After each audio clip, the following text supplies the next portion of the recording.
Fox Sports North is brought to you by your local Northland Ford dealer. Visit your local Northland Ford dealer or go to northlandford.com. By Menards. Save big money on all your home improvement needs at Menards. And by GMC. We are professional grade. A beautiful Saturday night for baseball here at Target Field as the Twins go for their season-high 7th consecutive win over the Seattle Mariners. I'm Robbie Smikowski. Welcome to Twins Baseball on Fox Sports North. Today at 3 o'clock, the trade deadline passed, and the Twins stayed put at just one deal. They acquired Matt Capps from the Washington Nationals, but it was a busy day around Major League Baseball. Edwin Jackson, he had the no-hitter earlier this season. Now a member of the Chicago White Sox, Lance Berkman, the big Puma, goes to the New York Yankees. Chad Pauls, former closer for the Arizona Diamondbacks, he goes to Tampa. Jake Westbrook and Kerry Wood both go from Cleveland. Westbrook to St. Louis, Kerry Wood to the Yankees, and Ted Lilly stays in the National League. He goes to the Los Angeles Dodgers. Earlier today, Bill Smith, the GM of the Minnesota Twins, had the chance to talk about his newest acquisition, closer Matt Capps. There are a lot of buyers this year, and there was a lot of conversation, a lot of back and forth, and we were thrilled to get Matt Capps and add him to this ball club. Matt Capps with a nice job with a save in his first game in a Twins uniform. Kevin Slowey takes to the mound next on Fox Sports North. Dick and Bert have first pitch when we come back.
The Twins continue to roll, winning their 6th game in a row last night.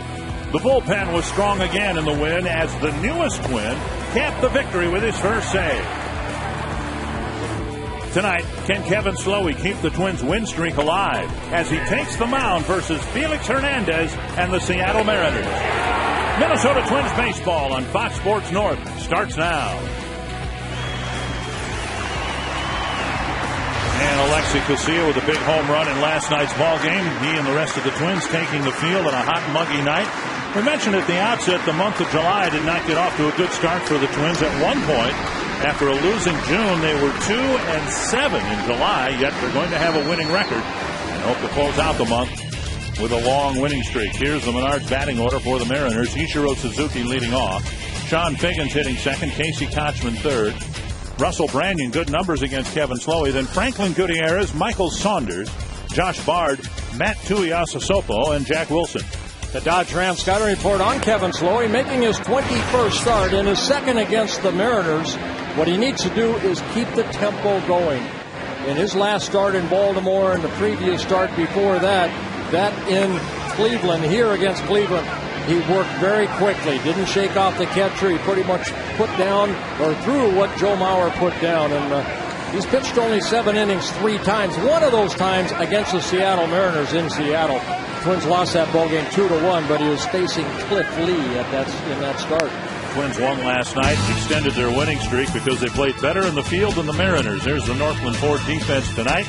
Delman Young, Denard Span, Jason Kubel, Danny Valencia, J.J. Hardy, Alexi Casilla, Michael Kadire, and Joe Mauer behind the plate. In short, the same lineup the Twins ran out there last night. Yeah, the Mariners made 2 big errors last night, and the Twins took advantage of that extra out, and they were able to score 3 unearned runs and won 5-3.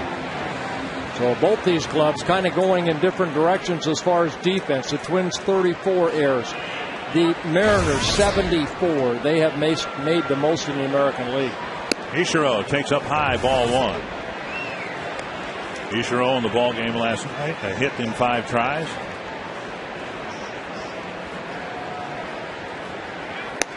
And he takes a strike. Now, Slowey not an overpowering pitcher. What he needs to do is really hit his spots, and that's what Joe Mauer will try to get out of Kevin Slowey. Work both sides of the plate. And that ball is supposed to be in a little bit. Out over the plate, Ichiro fouls it off. But he's ahead in the count. Slowey making his 21st start, his 75th Major League start. 35 wins, 20 losses. He's making his 4th career start against the Seattle Mariners. He's 1-1 in his career. Whoa! And from up here, it looked like Tom Hallion was ready to bring up the right arm. 2-2. Let's take a look at the last pitch. A pretty good pitch right there. A breaking ball misses, and now it's a full count. Slowey in his last start against the Orioles. Remember, it was that rain delay for about an hour and 5 minutes. Slowey worked the first 6 innings of that ball game. Pitched very well. The Twins won the game 10-4. And Ichiro doesn't care for it. He could have been called out 2 pitches ago, and he is now on the 3-2 pitch. Yeah, Kevin Slowey had to throw 2 more pitches, but he ends up getting them by going on the inner half of that plate. And Tom Hallion with that very nice call, strike 3. I like that right there. Do it, yes. Hopefully we'll see a lot of that with the Twins on the field. Here's Sean Figgins.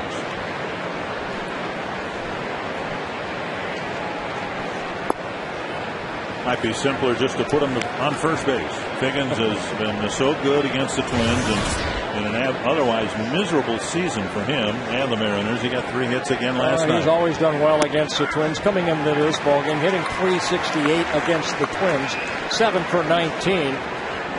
And in his career, hit a .344 career hitter. 1-1. But against Kevin Slowey, only 3 for 14. 1-2. Mariners were the sexy pick, if you will, before the season started to win the West, and one of the reasons they got an impact player in Sean Figgins. Bouncer to short. Hardy has it. To Kadire, 2 down. Yeah, Figgins has just not panned out. An All-Star in 2009. Twins baseball brought to you tonight in Sony High Definition. 2 gone, and Casey Kotchman, the hitter. I said Figgins hasn't panned out yet. I mean, he still has 3 more years on that contract. The Seattle Mariners hope he pans out. Kotchman getting a chance to play more and more. Justin Smoak, whom they acquired in the Cliff Lee deal, had been slumping. Kotchman had picked it up some. And now Smoak today was sent down to the minor leagues. Yeah, Smoak just 2 hits in his last 36 plate appearances. He came over from the Texas Rangers in the Cliff Lee trade. Take a look at the off-speed pitch right there. A good fastball. Hallion giving it the corners. And Slowey misses the inside corner. It's 1-2.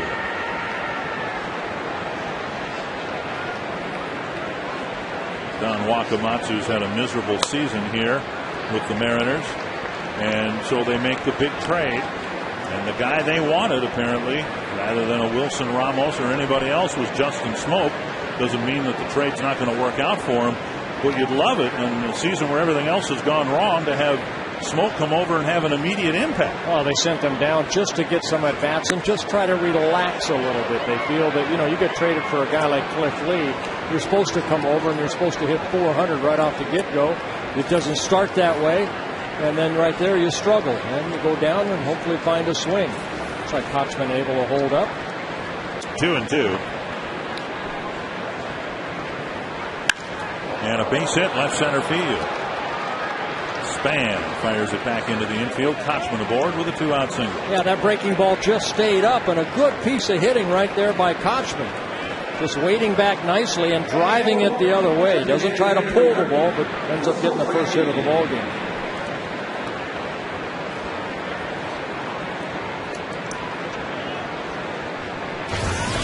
Here's Russell Branyan, the designated hitter. Branyan, couple doubles in last night's ball game off of Scott Baker.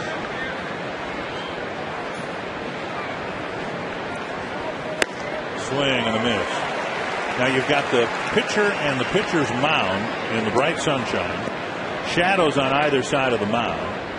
And then the bright batter's eye, which they have darkened. Right. All these things that Branyan's got to deal with here with 2 strikes on him.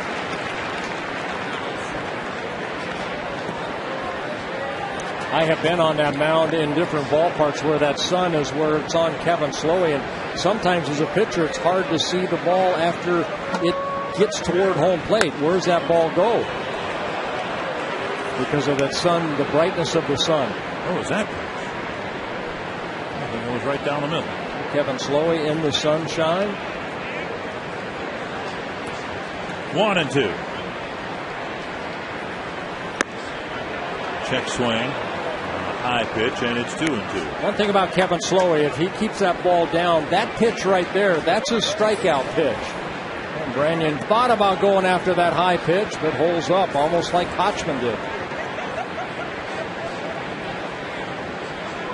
2-2. And Hallion enjoys. He's going to break his back.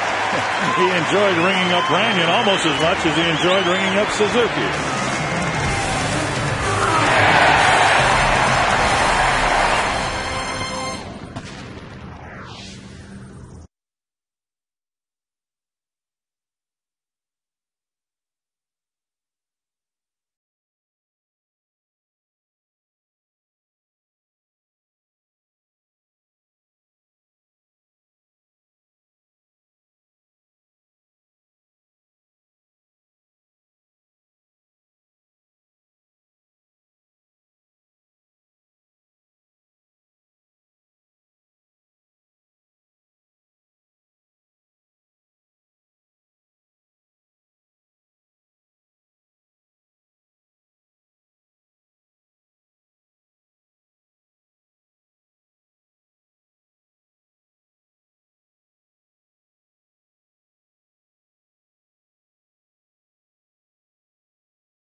Nielsen behind the plate. No moonwalk.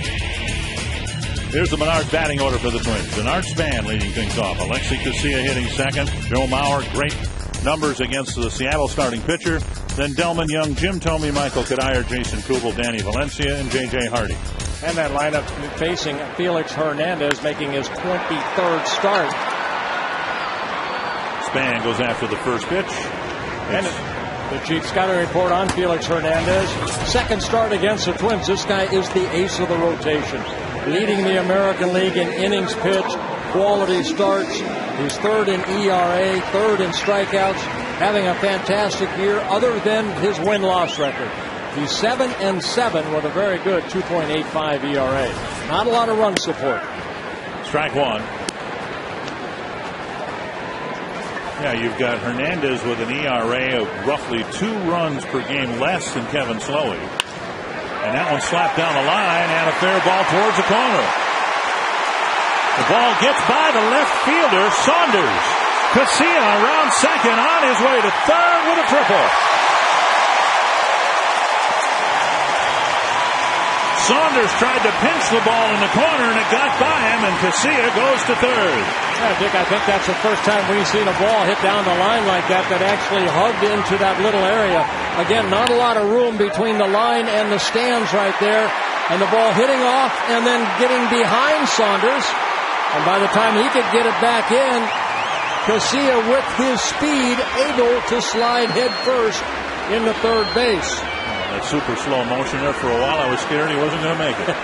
His third triple of the year. And here's Mauer, infield playing back with the speedy Casilla at third.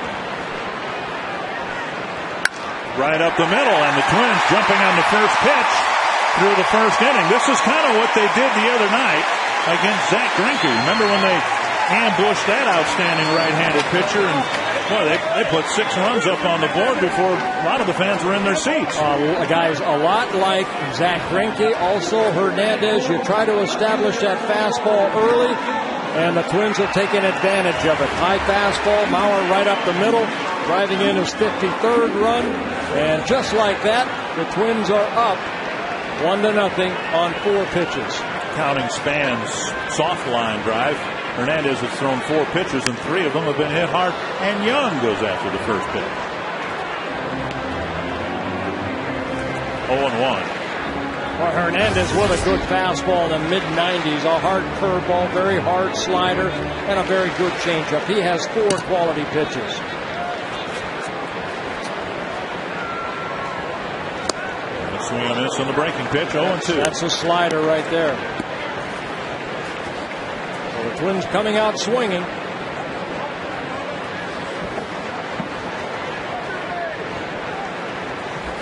Young has not been swinging and missing that much in the month of July.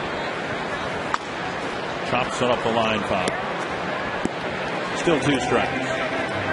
And I think that's what we've seen right there. That's a nasty pitch down and in, but Young still able to put some wood on it to keep this at bat going. Hernandez only 24 years old. He's already in his 6th season with the Seattle Mariners. They signed him to a long-term contract in January, a contract that'll take him through 2014. That's hit to right center field. Ichiro chasing it. He's not going to get there. Mauer on second, on his way to third. The ball hugs the wall. Mauer being waved around. The throw to the plate. Young to third, and it's 2-0.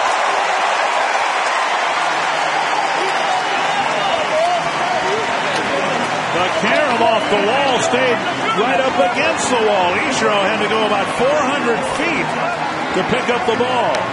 That should be an RBI double for Delmon Young. You see that pitch right there, down and in, and Delmon able to golf that ball the other way. And when the ball hits that netting up there, Ichiro has to go get it, gets the ball back in. And Delmon Young scooting over to third, but picking up an RBI on that double, his 80th run driven in. Jim Thome takes outside. It is a double, going to third on the throw.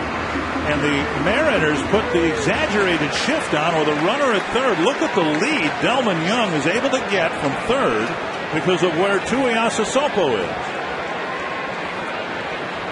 And outside 2-0. Yeah, we've seen the shift before with, of course, Jim Thome up. But in this situation, you always see the third baseman closer to the bag. So Delmon Young, I mean, if he wanted to, he could go almost halfway home. 2-0 to Thome. And a strike. Now they have changed the scoring for Young to a triple. Wow. I said double only because the throw went home. Good. Gelman will take that, his first triple of the year. I think, as I said, Ichiro got the ball about 400 feet from home plate. It was a long relay to throw to any base. Maybe the assumption was Young was going to end up with third anyway. 2-1 to Thome. Last to the left field corner. Another extra base hit. Thome glides into second, and the Twins have ambushed Felix Hernandez like they did Zach Greinke. RBI double for Jim Thome, his 12th double of the year, driving in his 34th run. And Hernandez leaving some pitches up, and the Twins hitters taking advantage of it. Saunders has to go get it down in the corner. Twins take an early 3-0 lead. And Jim Thome, and those RBIs last night, he is now on the all-time RBI list, 32nd place. And he just added to that total right there. He's one away from 1,600 RBIs in his career. Here's Cuddyer. Strike on the outside corner.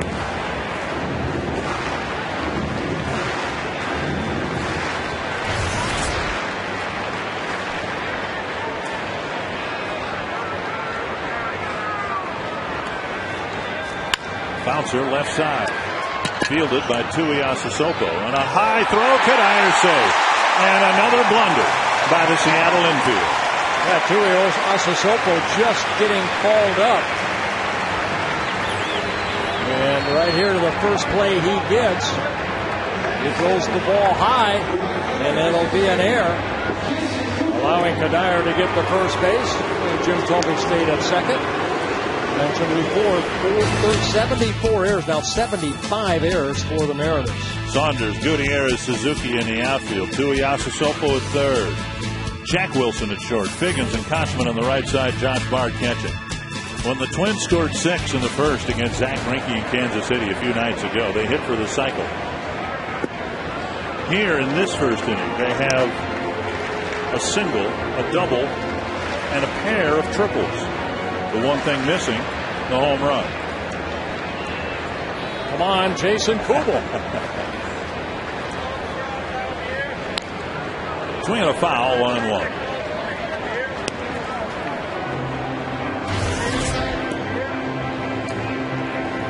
Kubel last night, hitless in 4 at-bats. Strikeout, a fly ball, and a couple of ground ball outs.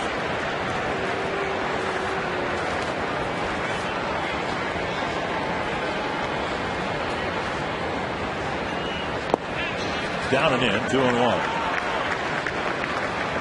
I mentioned Hernandez, third in the American League in strikeouts. 145 strikeouts for Hernandez in 161 innings pitched. 45 walks on the year.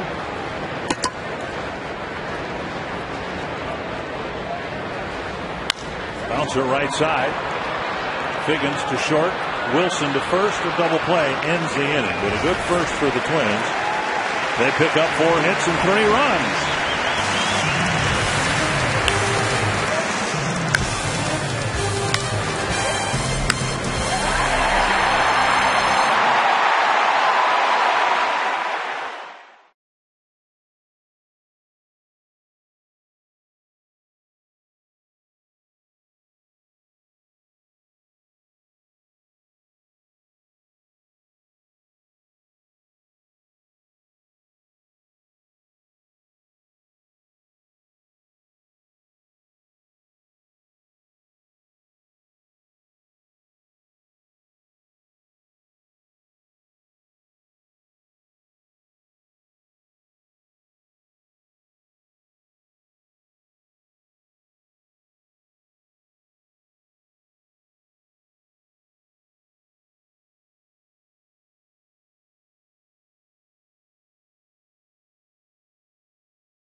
Mikowski, the Minnesota Twins recently lost a member of their extended family as Evelyn May Gordon passed away. That's the mother of John Gordon. John is not with us this weekend. He is in his native Michigan celebrating the life of his mother, Evelyn May Gordon. So our thoughts and prayers go out to the entire Gordon and Gutowski family. So, Dick and Bert, I know you've known John for a long time. He's a very good man, and certainly our prayers are with him. Well, they sure are. Thank you very much, Robbie. I left a message with the Gordons today and sent our condolences to the family where they're having services in the Michigan area, Detroit, Michigan. John's mother passed away in the official opening of Target Field. A memorial service today. Fouled away with Kevin Slowey now staked to a 3-0 lead. It'll be Franklin Gutierrez, Michael Saunders, and Josh Bard.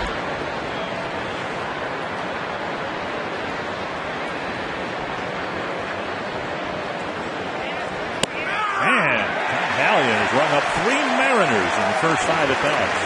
Yeah, we're going to have to get him a back brace if Kevin Slowey keeps this up. Strikeout number 3 in a ball game for Slowey again.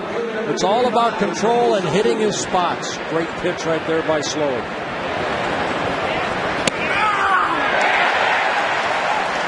So Gutierrez out on strikes, and here's Michael Saunders.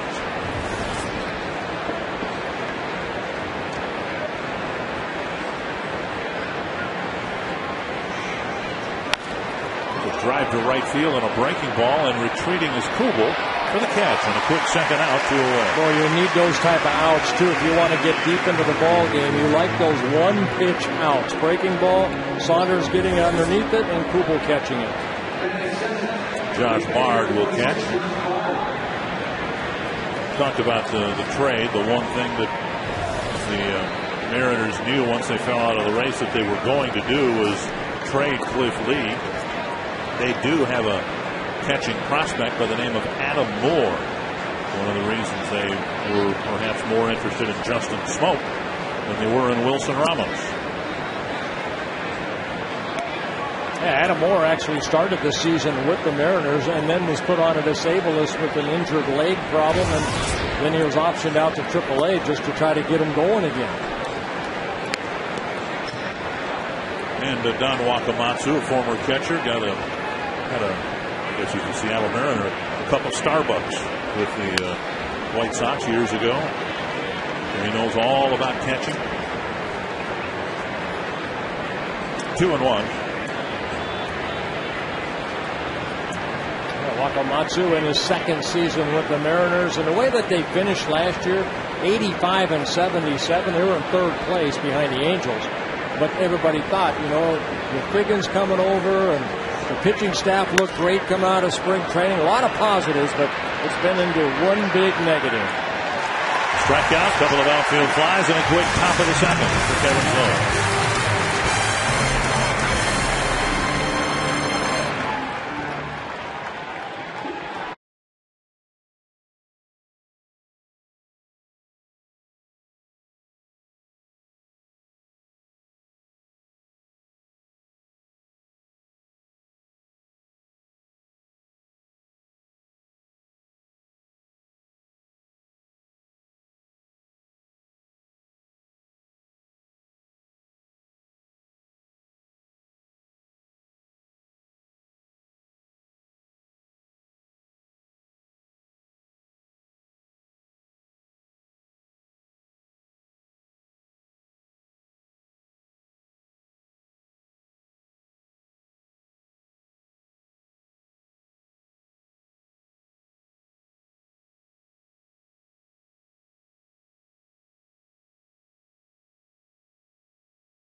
Minnesota, where you can plan your next Minnesota vacation today at exploreminnesota.com. Winona, Minnesota. Founded in 1851, nearly surrounded by water. Got the river bluffs rising 500 feet alongside the Mississippi River. A great arts community. And I didn't know this about Winona. I've been there many times. It's known as the stained glass capital of the United States. And I don't know why that would be, but congratulations to Winona, Minnesota.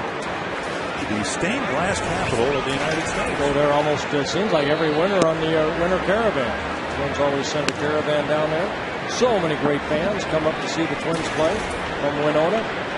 Danny Valencia will lead off the second against Felix Hernandez. Ball one, now ball two. Boy, Hernandez threw just 18 pitches in the first inning, but the Twins had 7 at-bats, most of them very productive at-bats. And the outside corner is hit. A good little slider right there. Hernandez making his 11th career start against the Twins. 4 wins, 3 losses. Very good 2.56 ERA over the first 10 starts.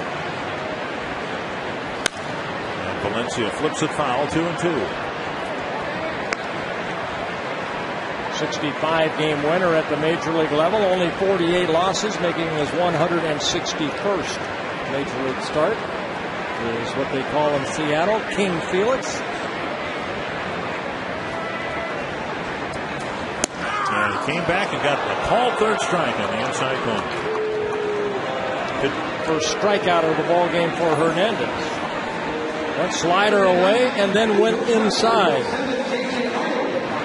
Hellion likes ringing guys up. J.J. Hardy coming to the plate. Our Lincoln Mercury key staff, the Mariners, leading the league in errors. And they've committed some costly ones already in this series. Well, again, Dick, I think, coming out of spring training and all these baseball experts said, you know what, I mean, in the Western Division, it's going to be the Angels again. It's going to be Seattle, maybe Texas. And then you have Oakland. And, boy, it's been Texas the whole way so far. Yeah, the Rangers are what everyone thought the Mariners were going to be. Yep. A.J. Hardy, good night at the plate last night. A couple hits and 4 at-bats. He scored a couple runs.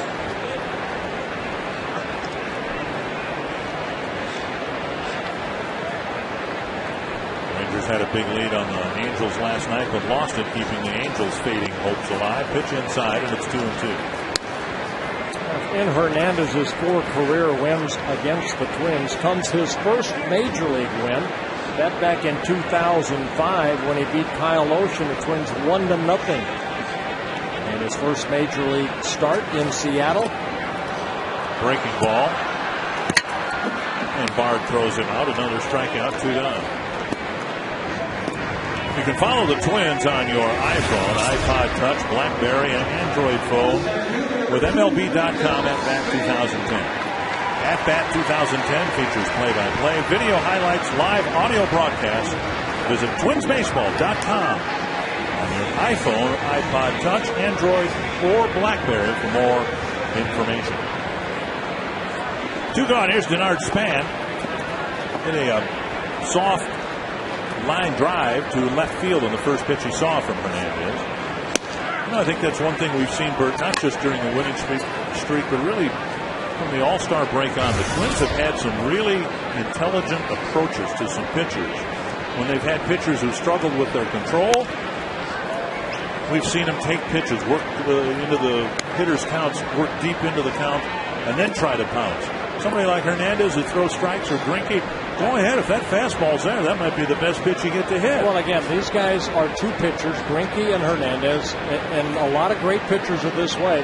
They want to establish that fastball early and then work into breaking balls. Well, he left some balls up. Twins took advantage of that in the first inning. Hernandez missed the outside corner with a fastball, 1-2. They did the same thing to Zach Greinke. Every fastball he tried to challenge and get by the Twins, they jumped all over it.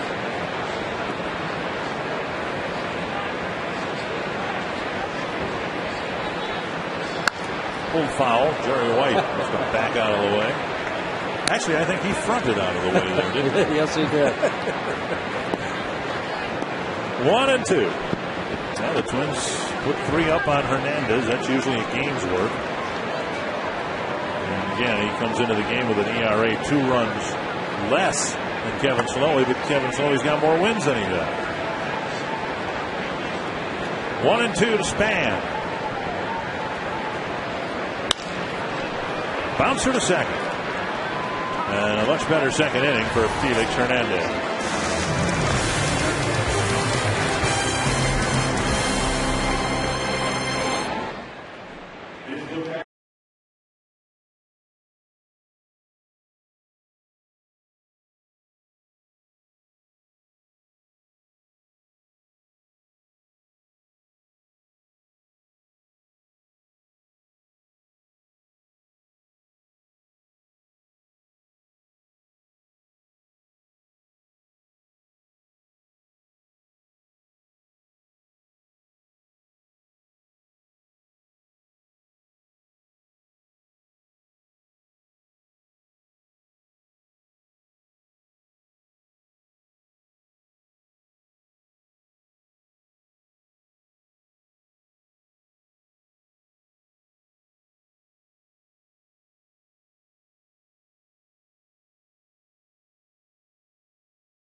Minnesota Twins baseball on Fox Sports North is brought to you by Grand Casino. The best stories start here.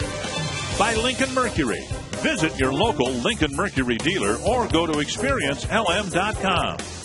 And by AT&T. Find out what's possible with the nation's fastest mobile broadband network. AT&T. Rethink possible. Called strike and then a foul off the bat of Matt Tuiasosopo, 0-2 to the leadoff man here in the Seattle third. Tuiasosopo getting called up again. This is his third stint with the Seattle Mariners this year. He's had a tough time making contact. 23 strikeouts in 50 at-bats.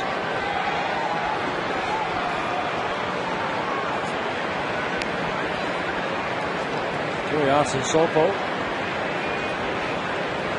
born in Washington. This is his third season with the Seattle Mariners, up and down the last 3 years. Utility type player, can play third where he's playing, plays shortstop and second base. Liner to right, and Kubel makes the catch and a win. Tough loss for the Tigers. David Ortiz has just hit a 3-run double in the bottom of the ninth against Phil Poker. The Red Sox, who were down all afternoon long, lost or came back to beat the Tigers 5-4. David Ortiz had a grand slam last night, made that game a lot closer. How about that comeback? I mean, if you can win a comeback player of the year award within a season, it would be Ortiz. With a foul back. Yeah, they were talking in Boston about what are they going to do with David Ortiz? Are they going to release him or are they going to let him go? I half expected him to be on our plane when we left Boston back in May. 1 strike to Jack Wilson, and now 2 strikes. Well, Wilson has never faced Kevin Slowey, and Kevin Slowey throwing strikes.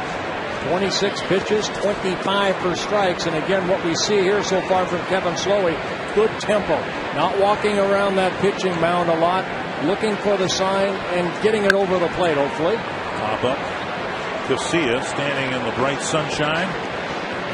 Makes the catch on the edge of the shade. 2 down. Hey, Tim Laudner, you're down on that field. You know, we've talked about Kevin Slow. Remember at the beginning of the year, he just kind of walked around the mound. Well, pitching coach Rick Anderson says, hey, pick up your tempo a little bit. He's done a great job the last 3 starts. And, you know, his body language is a lot better, too. And you know what? It takes a little bit of pressure off when his hitters go out there and stake him to a 3-run lead against an awfully doggone good pitcher in Felix Hernandez. It takes a little bit of pressure off. Now it allows him to go out there and freewheel it a little bit, get into a good rhythm, go ahead, keep the ball down, throw strikes, have some fun out there. And that's the biggest thing. You know what? If you give up a home run, big deal. Hey, you've got a 3-run lead. Be aggressive. No walks. And that's one thing that a pitching staff really does a good job of. Not a lot of walks. Fewest walks in the major leagues. For Kevin Slowik, just 21 walks in 100 and now 13 innings pitched. And Ichiro rung up on strikes for the second time. And Slowik has a 1-2-3 third.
See who you think, we'll see who you think is the Arby's value player of the game. Text the word value followed by a space and the player's name to short code 234-234. Delvin Young driven in a run with a triple in the first inning. Casilla, beautiful bunt up the line and a nice play, but Hernandez can't pick it up. Yeah, took his eye off that ball right there. Well, it's Casilla who got the first inning going by hitting that, slapping that ball down the left field line and getting that triple. Here he takes the ball with them. And Hernandez getting over there quickly, tries to barehand it, but I believe he kind of picked his head up a little bit. And an error will be charged to Hernandez. But he got over there quickly, and then the ball just got away from him. Boy, Alexi Casilla looks like a completely different player than the one that struggled last year. He's playing confidently, he's playing very well. Well, that's a tough error to give right there because as a pitcher, you got to get over there and flip it right away. There's no saying that he would have been able to get Casilla even if he had been able to grab that ball. I'd like to see Casilla get a base hit rather than an error to the pitcher right there. Bauer singled up the middle on the first pitch he saw in the first inning. Took a strike here in the third. Check swing, they'll appeal, and strike two. Rapuano, the third base umpire, saying Joe went too far.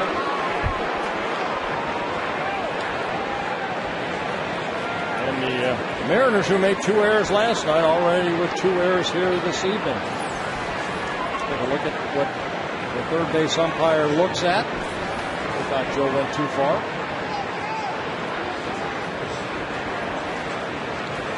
Well, the Twins jumped on Felix Hernandez. Another red-hot pitcher got lit up early. John Danks gave up 5 early runs to the A's. And Oakland has a 5-0 lead through 2.5 in Chicago.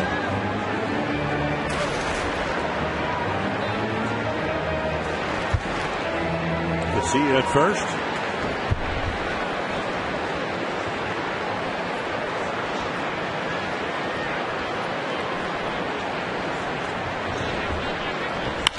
Wow. On an 0-2 pitch, Mauer hits a rocket right over the cap of Hernandez.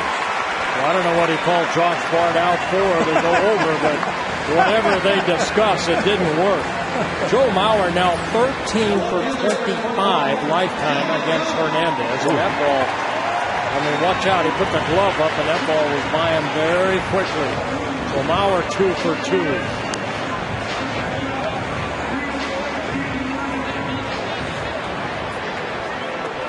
So first and second, nobody out, and Delman Young, who tripled to the gap in right center field in the 3-run first inning. You know, I've faced guys like that have the success that Mauer has had against Hernandez, and when you're a pitcher out there, you see that rosin bag sitting right behind that mound. Many times I wanted to pick it up and throw that in and say, here, hit that to left field, and they probably would have.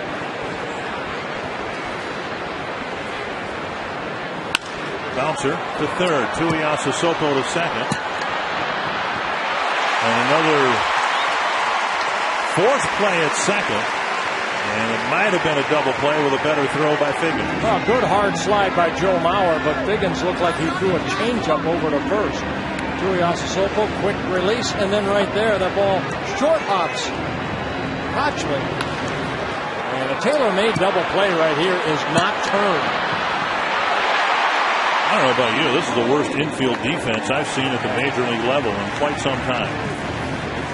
Well, it's not only sometime, it's been all season long for Seattle. But I mean, we played less than a game and a half, and we've seen 4, 5, 6 plays that should have been made that haven't been made. Here's Tony. RBI double his last time up. Breaking ball over. Strike one. What that does, if the plays are not made, the double plays aren't turned, that means that pitcher out there has to throw maybe 4 or 5 extra pitches, which gets you into the 6th and 7th inning rather than maybe the 7th or 8th inning. Instead of, you know, a runner at third and 2 outs, now there's runners at the corners, and Jim Thomey's got a chance to hit the ball in the air, and there's a run. Foul tip that bit Josh Bard. Looked like it got him on the left wrist area. 2 strikes.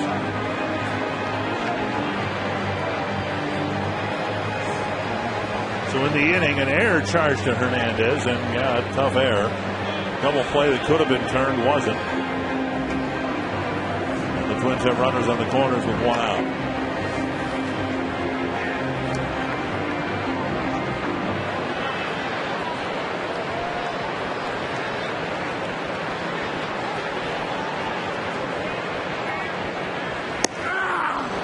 Tony's called out on strikes, 2 away. Hernandez comes back and picks up his 3rd strikeout. So Tom Hellion getting another opportunity to wrench his back out. Get a behind-the-scenes view of Target Field. Public and private tours of the great new ballpark are now available. To find out ballpark tour dates and times, or to reserve a private tour for a larger group, just visit twinsbaseball.com or call 800-33-TWINS. I got a foot-long hot dog delivered here. Do you want a hot dog? No. I had some friends at Mickle Bob's Ribs deliver some ribs up to me here today. They're out in center field here at Target Field. Well, this is from Grandma Kelly, 91 years old today. So, Grandma Kelly, happy birthday. And I'll bet she's lived to the age of 91 by eating one of those every day. Now that's really a foot-long hot dog. Look at that thing. Anybody in the truck want it? Wow. Well, now you like everything that's on there too, right? Yes, I do. Mustard, everything I like on a hot dog, but I just had a big dinner. Very nice. Outside. And Kadire now with a 3-0 count. Well, Kadire currently again on a 14-game hitting streak, and Hernandez just missing down and away. Pretty good pitch. Not called a strike. And we've seen Hellion already in the first inning. Kevin Slowey threw that pitch down to Ichiro. He didn't call down in the strike zone. Fly ball right center field.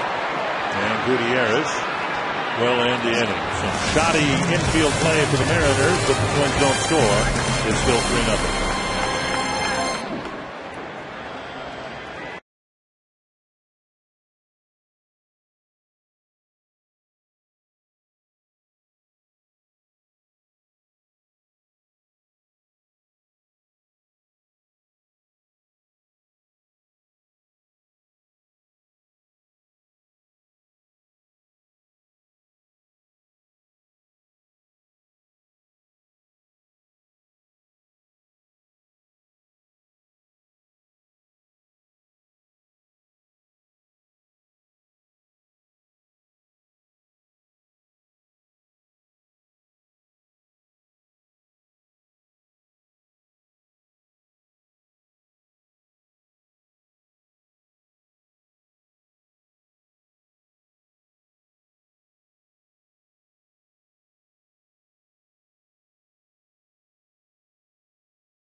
Really did off of Felix Hernandez, who has pitched outstanding really all season long.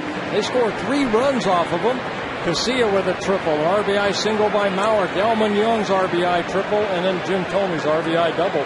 3-0 Twins lead for Kevin Slowey. Sean Figgins, Casey Kochman, Russell Branyan facing Kevin Slowey, and there's ball 1. Yeah, last inning Kevin Slowey needed only 10 pitches. All of the 10 pitches were strikes. He's retired 7 straight, starting his 4th inning of work.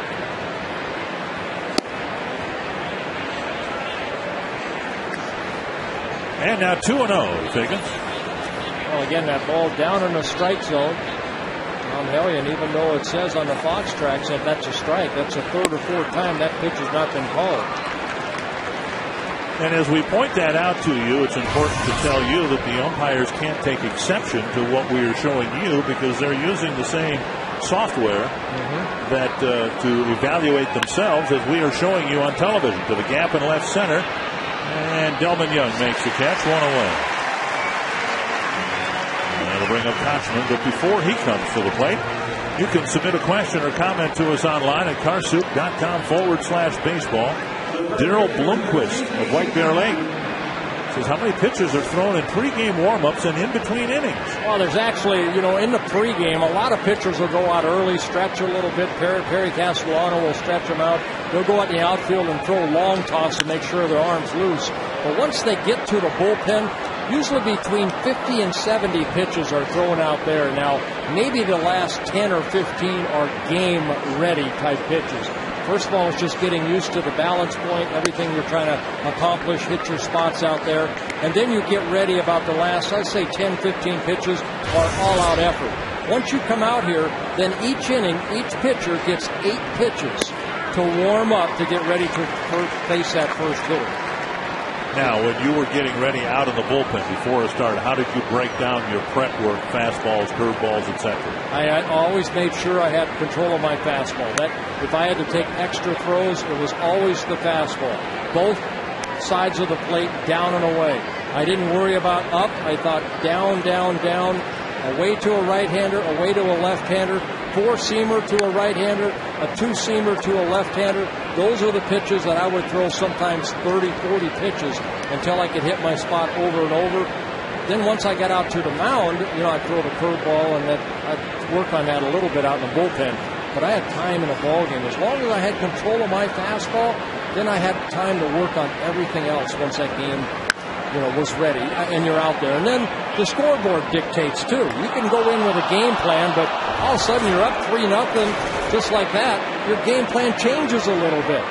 you can attack a little bit more. And Tim Laudner, as a catcher, you know that scoreboard a lot of times dictates how you go about calling a ball game too. Absolutely, Bert. We haven't talked a great deal about it, but the game situation dictates how you're going to go about pitching a certain team, pitching a certain lineup, pitching a certain hitter.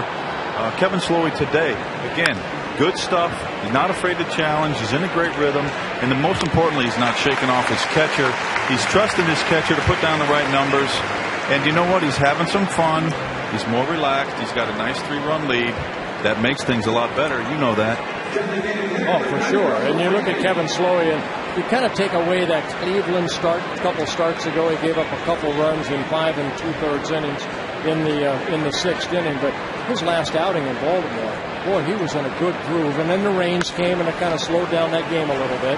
And he was out of the game after 6. But 6 very good innings, and so far 4 very good innings. Retired 10 straight.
Inning number 4. I'm Robbie Smikowski, joined by Natalie Niekro, son of former Twins pitcher Joe Niekro.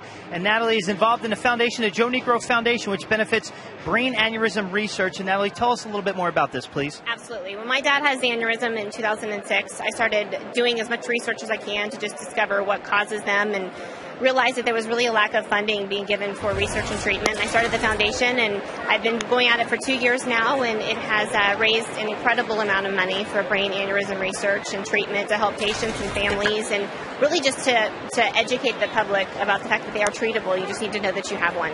And now I know there's a chance for fans to get involved through texting. How can they do that? Absolutely. Tonight we're declaring a brain aneurysm awareness night, and they can text the word strikeout to 20222 and automatically donate $10 to the foundation. And 100% of those proceeds go directly to the foundation, and we are giving some of that money to the Mayo Clinic in Rochester. Well, Natalie, thanks for your time and best of luck with the foundation. Thank you so much. All right, take a break. Thank you, Robbie. Jason Kubel with a bouncer up the middle, hit the mound, and that took some of the starch out of the ground ball. One away here in the fourth. Thank you, Natalie, too, for all the hard work that she's put into brain aneurysms. And my wife, Gail, she lost her dad with a brain aneurysm. So there's a lot of people that are affected with that type of disease out there. So hopefully they can, like so many great diseases, find a cure. One down, Danny Valencia will head, of course, the Twins this year, celebrating their 50 years of existence. And reflecting on the different teams. There's a pop-up behind first. Kochman with the catch-out number 2. But, of course, Joe Niekro offered a humorous aside to what was otherwise a pretty intense pennant race in 1987. It was just about this time of the year, wasn't it? In 1987, he got caught with the emery board. Out in Anaheim, yep. Still today, even though Steve Palermo saw him, that little piece of emery board come out of his pocket, Joe's not going to put the ball back in his pocket and try to, scuff up the ball that way. But, you know, I mean, he got on what, David Letterman? Or yeah, with Johnny a belt Carson sander and a bunch of other things that he took out on the set with him.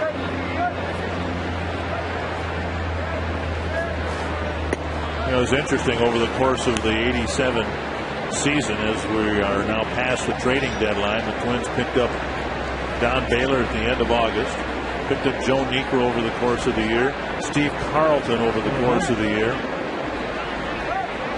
trying to patch things together. And in one way, shape, or form, Carlton had one really good start for the Twins on a Saturday night against Oakland, as I recall. Niekro won a few ball games, and Baylor got just the one home run, but at least he was on the playoff roster and hit that home run against the Cardinals in the World Series. Well, all three of those guys were veterans, you know, and they came over with a great attitude, and they were great in the clubhouse, and they just fit in very nicely. There's Matt Capps right there. Got the first one out of the way last night. Yeah, I talked to him. He said it was a perfect evening for him. Chopper left side to Iyasosopo, firing across. And King Felix has a 1-2-3-4.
Getting 3 runs in the bottom of the first. Kevin Slowey giving up just 1 hit, 1 base runner through 4 shutout innings. And here's Franklin Gutierrez taking strike 1. Yeah, Slowey's retired 10 straight Seattle Mariner hitters. 4 strikeouts in a ball game for Slowey, no walks.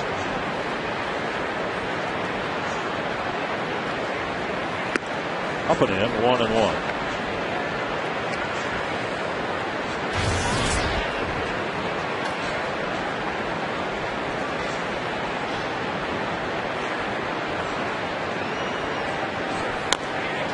That's another that'll roll foul. 1-2. Yeah, Gutierrez, 27 years old, in his second season with the Mariners. He didn't get to play a lot with the Cleveland Indians. Came over here, had a chance to play last year out there every day. AT&T trivia question: what's the Twins' club record for most consecutive games with a home run? Right now, I believe they're on an 8-game home run streak. Put a home run in 8 straight games. Wow, you think of the '87 team, the early '60s too, when they annually hit more than 200 home runs in an era when that was a very high number. Oh, what a nice backhanded play by Valencia! Played that perfectly. Yeah, he did, and the soft hands he showed right there. I mean, he kind of played this because you either charged it or you went back, and He kind of charged it right here and then took it. You see the soft hands. That ball just kind of, he followed the glove and kind of came up right there. Very nice defensive play by Danny Valencia. Slow motion, very nice soft hands. Going down, Michael Saunders. And in the dirt ball one. Yeah, the Twins teams in the early 60s were Killebrew and Jimmy Hall. Bob Allison. He regularly hit over 200 a season. 1-1.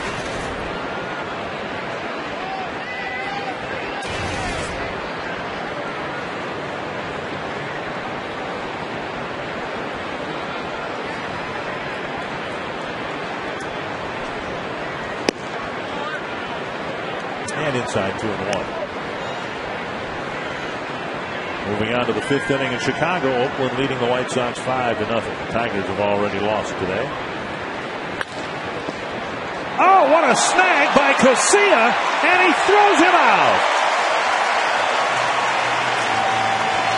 Wow, we have seen 2 very good plays here. And again, when a pitcher has good tempo, Orlando Hudson likes that. What a play by Alexi Casilla, because you know what, slow, he's throwing strikes. Defense is ready to make great plays. Saunders looks like it's a base hit, but Casilla diving for it, comes up with it, and gets him out at first base. Outstanding play by Alexi Casilla. Continuing a pattern, Bert, where when players go out, someone else steps in and fills in wonderfully, whether it's Cuddyer in for Morneau. That is a foul ball. Valencia in at third for Punto. Punto in for Hardy. Trevor Plouffe. I mean, it really has been a hallmark of this Twins team this year that they've suffered some injuries and some key ones, but guys have stepped in and played very well. Yes, they have. And again, you know, you'd like to start the season, you start them with a 25-man roster, you'd like to end it with that same 25, but it doesn't happen. 162 ball games over 6-7 months. A lot of things happen. We'll drink back into the season. So you need the guys from the minor leagues to come up and do, you know, well, and really everybody has. And I think it's important for baseball fans to acknowledge that all the little transactions that are made over the course of the off season, you think, well, that's not going to have an impact this summer. Never heard of that player. Whatever, you know, it might do fans well to pay close attention to those so-called minor transactions, because very often they're the ones that decide a championship. This one hit to left center field, and it's going to be down for a hit. And Bard will glide, shall we say, into second base. Yeah, he kind of went to the Jim Thome school of hitting a double. Hit it through the gap to a fence, and just kind of, you know, just right here, just not a bad pitch, but Bard just going with it. And the ball slicing and getting into that gap, so Bard with his 5th double of the year. You know, what you were talking about, I'm thinking of Jason Repko. I mean, here's a guy that was released by the Dodgers. Yep. He comes over here and, you know, all of a sudden, you know, help win a couple ball games. That's all you need. Just help win a couple ball games. Because a couple ball games, as the Twins know, might take them, you know, to 162 games rather than 163 what they've had to do the last couple of years. Tuiasa Sopo lined out to Kubel his first time up.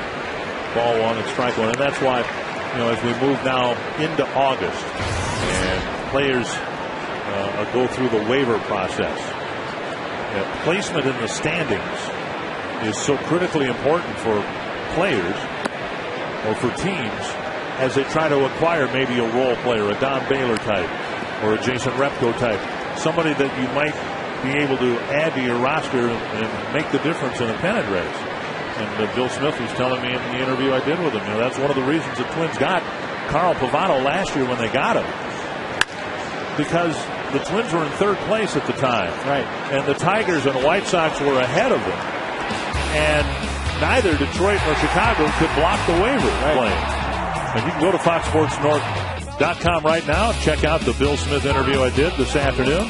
And we'll also have an interview with the Twins' hottest reliever, Jesse Crain. And and all of Ron Gardenhire's pregame comments. 2-2 to Tuiasosopo. And now 3-2.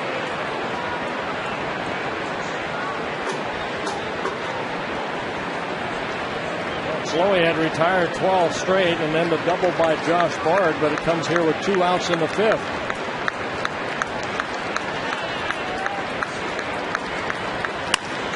Chopper and Valencia can wait for it and throw Tuiasosopo out. Another good inning for Slowey. He's got 5 shutout innings.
At Target Field, Robbie Smikowski in the Minnesota State Lottery Winner's Circle. I've got $100 in Minnesota State Lottery tickets. Bert and Dick, this is Eva Rustad right here, and she comes from Andover. How about this, Bert? Celebrating her 86th and a half birthday tonight. She said when you get up in these years, you celebrate half birthdays, and Eva, you've finally been circled by Bert. How's that? Thank you very much, Bert. I enjoy you guys announcing. You're doing a great job, both of you. She loves the Twins. She's been watching them since Metropolitan Stadium, and she even got her name on the video board tonight here at Target Field. A great night for Eva. Well, Eva, happy birthday to you, 86 and a half, and 249 more days until my big 6-0. Now, how's that going to change your life when you turn 60? I hope it doesn't. I've enjoyed all 59 years plus so far. Span. Just a number, Dick, that's all. Really? Just a number.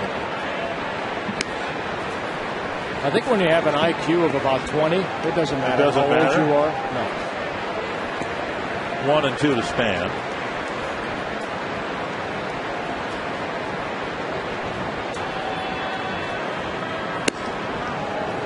And now 2 and 2. Hernandez has settled down since that first inning where the Twins got 4 hits and 3 runs. He's only given up 1 hit since. Pitch count at 58 pitches, 42 of them strikes, no walks, 3 strikeouts. Backhanded by Tuiasosopo. Good pick at first by Kochman. Span's retired, 1 away. Yeah, Kochman without an error at first base. Very, very soft hands over there at first. Alexi Casilla with a triple. Reached on an error and made a great defensive play. Well, here's a triple. He just slapped that fastball away. He scored the first run on the RBI single by Joe Mauer, the next hitter. Then this one right here. That's a tough error right there. But he's charged with an error. And then defensively makes a great play off the bat of Michael Saunders. Well, there's that pitch at the knees again. And Tom Hallion didn't call it. Ball 1.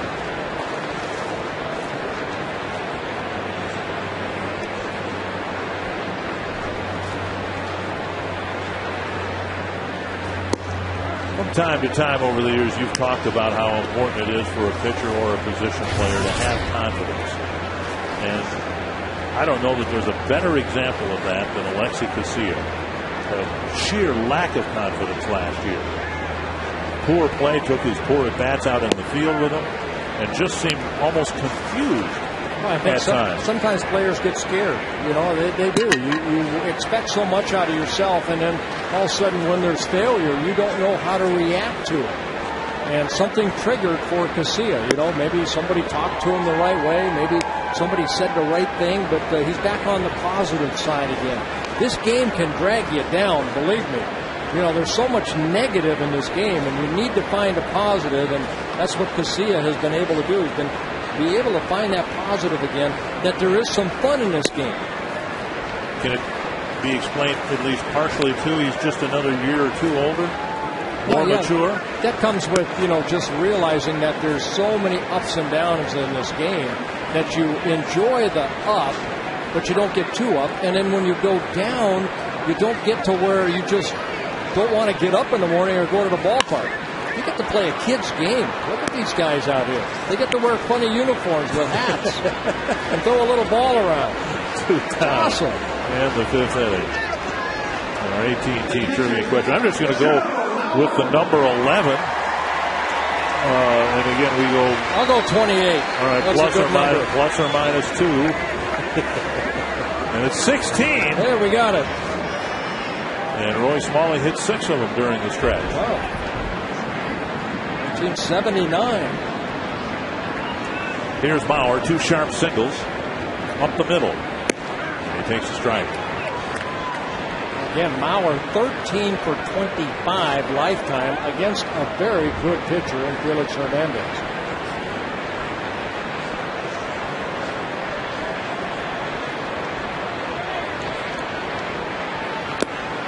One and one. You know, you talk to hitters sometimes. Why are you so successful against a good pitcher like this? And there are certain guys, I've done maybe talking to Tony Gwynn about it and Wade Boggs and even Rod Carew. For some reason, there are certain pitchers that hitters see the ball as soon as he releases it. And they pick it up so quick off of certain pitchers, and sometimes they have a tough time picking up the ball against other pitchers. Oh, there's a good swing right there on a good fastball at 94. 1 and 2. That's why the hitters like a Mauer or the guys I talked about, the Carews and the Boggs and the Tony Gwynns, they're able to see what that ball's doing as soon as it comes out of the hand. It's a split-second reaction. It's the eyesight and the concentration. That's a check swing and strike 3, and Hernandez has a 1-2-3 pitch. That nasty pitch right there. Hernandez picks up strikeout number 4.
At tomorrow's Bryant Heating and Cooling forecast for the Twins game against the Mariners at Target Field. As we wrap up this series, we are going to keep things hot and humid. We do have a strong thunderstorm around by game's end, but I think the game should get in with the first pitch temperature at 89 degrees. All right, more great summertime weather, and it's a joy to be outdoors and enjoying it, watching this great game of baseball. Boy, another great crowd here, too. Isn't it unbelievable? This is not a ball game. This is another event. Yeah. And I'll tell you what, the players appreciate the support. I think the Twins' record shows it. 31-20 here at New Target Field. Slowly delivers strike one, facing the number 9 hitter, Jack Wilson. Twins hoping to extend their winning streak here at the end of July to 7 games. And I think it might very well be that the turning point to this Twins season was earlier this month. In fact, just 3 weeks ago. Twins were limping into the All-Star break without Justin Morneau. They'd lost 4 straight. They were in Detroit. The Tigers were in first place. They had a 4-game lead over the Twins, and they had one more game to play before the All-Star break. There's a high fly to left. It's carrying toward the warning track, but Young is there for the first out. And they won that ball. They won that ball game. Carl Pavano pitched a great game, and that might have been the turning point of the season. How did Target Field get built? You can learn some of the great inside stories into the design and construction of the ballpark. Target Field, the new home of the Minnesota Twins, on the shelves now at the Twins merchandise outlets. Hi, kids. Wave.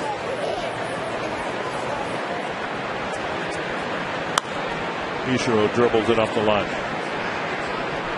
You know, you look back at that game, and if the Twins don't win that game, Tigers have a 5-game lead over the Twins. Right now, the Twins lead the Tigers by 5 games in the standings. That's how quickly things can change. A good change-up right there to Ichiro, and Kevin Slowey has struck him out the first 2 times on fastballs in. I don't think you see that too often. Call third strikes. Now they try away, and Ichiro says, okay, you went in. Now you're going to go away, and the 3rd time that Ichiro is struck out. Well, I'm sure he thought about that, but then here he's just trying to slap that ball and run, and he misses the ball. Here's Figgins with 2 gone in the 6th. 2 hits for the Mariners. A single. 5 strikeouts now for Slowey.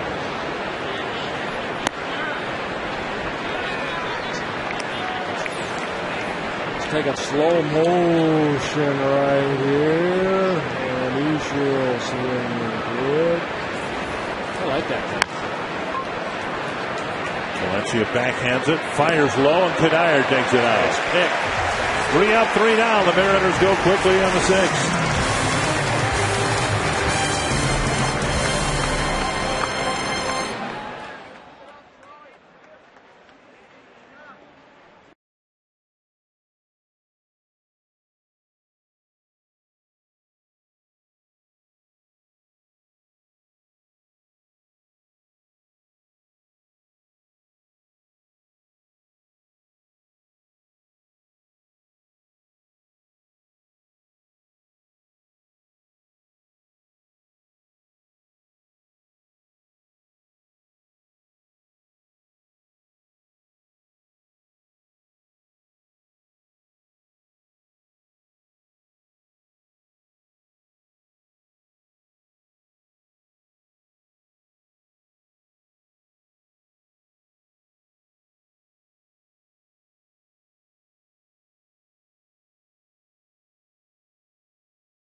Welcome back to the Coors Light 6th inning on a hot muggy night. Perfect time for the Coors Light freeze can. This started the third inning right there. Hernandez went over enough. He's able to pick this up. He's got plenty of time to get him, but trying to hurry it right there.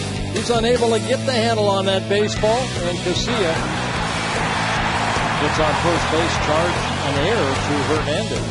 The Frost Brew Coors Light freeze can, with Delmon Young leading off the bottom of the 6th. Hernandez has settled down. He's retired 9 straight Twins.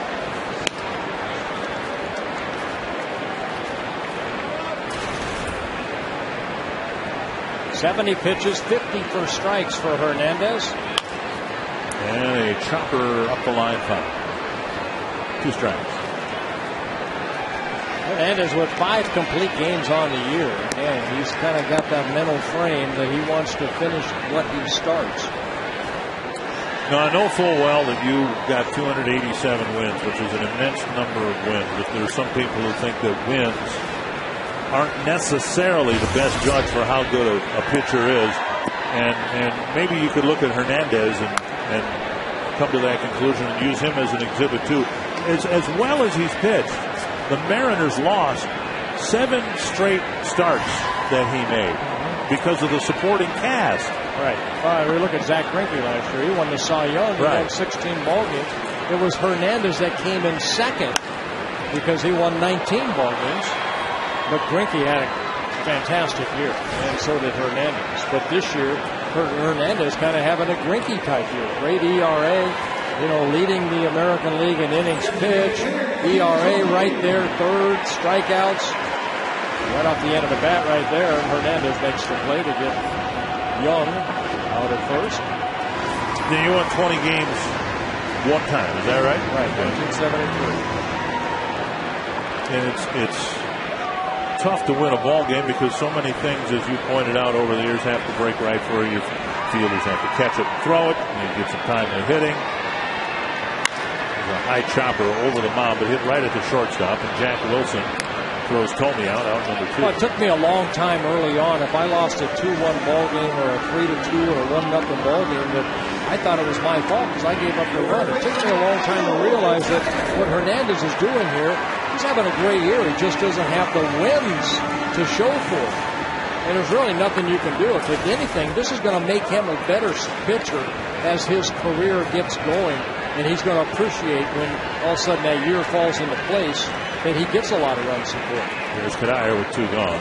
But he knows he's pitching for a club right now that is hitting .236, last in the American League in hitting. They're last in runs scored, last in home runs. So he's got to go out there and think, you know what, if I don't pitch a shutout, I don't get a win. Well, you know what? In the old days, when you had to march into Mr. Griffith's office at contract time, or these days, if you go to arbitration, one of the first things they talk about are wins. It's got to be frustrating when you're out there pitching your tail off, and otherwise, you've had a good year as Hernandez has, and you only end up with whatever he's going to end up with, 11 or 12 wins. I think good baseball people know what you mean to a ball club. That's why they signed him to the 5-year contract at $78 million. Financially, he's not going to have to worry about anything the rest of his life. From Venezuela, he's going to be able to take care of his family and friends. But it's the inner pride that this young man has right here. He wants to be good. He wants to be the Johan Santana as a right-handed pitcher, from Venezuela. He wants to succeed. And you can't teach that drive. He's a guy that wants to go deep into ball games. You can't teach that. You can talk about it, but it has to come within. And this guy has it. And Bard wants to talk about this situation. They have a brief chat. Well, he's making his 6th start in the month of July. He's got 1 win. He's got an ERA at 2.31. 39 innings, 37 hits. He's given up only 10 earned runs, and he's 2-1. 1-2 to Kadire. And a bouncer, and Hernandez barehands it and fires wildly. Kadire will dig for second. Figgins with a throw, and he gets it. So the third out made at second base. Nice backup by Figgins on another Seattle infield error.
you by Quest High-Speed Internet. Well, King Felix at 96 miles an hour, Kevin Slowey at 91. On that last play, they gave Michael Cuddyer an infield hit, and then the play going 1-4-6 to retire Cuddyer at second base. Casilla to his left. And the first pitch out here in the seventh. Mountain Dew game summary. We're sailing along here tonight. Well, the Twins jumped on King Felix in the first inning. Casilla with that one-out triple got away from Saunders. And then Joe Mauer, a base hit up the middle, driving in Casilla. And then an RBI triple by Delman Young, followed by a Jim Thome RBI double. And all of a sudden, just like that, 5 hitters into the ballgame, the Twins had 3 runs on the board. And I think significantly, 4 hits, 3 runs, and not 1 hit was to the pole field. Mauer's hit was up the middle, and the other 3 hits, the extra base hits, went to the opposite field. 2 strikes to Russell Branyan. Branyan called out on strikes, and then he hit a ground ball to Casilla in the 4th. Just off the outside corner, 1-2. See, that's the pitch right there. Kevin Slowey uses that as a changeup. It's the curveball. Kevin really doesn't have a straight change. He'll maybe add a finger or so, but he'll use that curveball and then good control of the fastball. Popped up, breaking ball. And Valencia into foul territory. Number 2. Hey, we were talking about pitching and wins in the last half inning. I just wanted to ask you this question. You won 20 games 1 year. As you look back at it, was that your best year pitching? No, I think 1984 when I was 19 and whatever I was with I should have won the Cy Young in 1984 with the Indians. That was probably my best year. And then I had years in the early 70s where I was 17 and 17 with an ERA, just like I did when I won 20. So 17 and 17, you pitched what, 520 innings? Almost 300. 1 strike to Franklin Gutierrez. You know what? We were talking today about that, about the mindset of the pitchers today compared to, say, 20 years ago. And the only difference is, I think these guys are in better shape probably than we were. I think it's more of a mental thing than because of the pitch game. High pop-up right field, playable for Kugel. And another good inning. 7, very good. 4th time Slowey's gone 7 this year. On 8 pitches he gets through. Can he go 8? Stay tuned for the 7th inning stretch, brought to you by Medica.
Some folks from the University of North Dakota singing "Take Me Out to the Ball Game."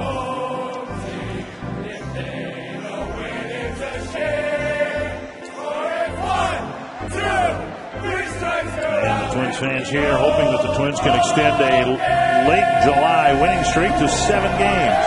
And maybe pick up a game on the White Sox. They're trailing 5-0 going into the top of the 7th in Chicago. And Jason Kubel, Danny Valencia, and J.J. Hardy will hit for the Twins here in the 7th.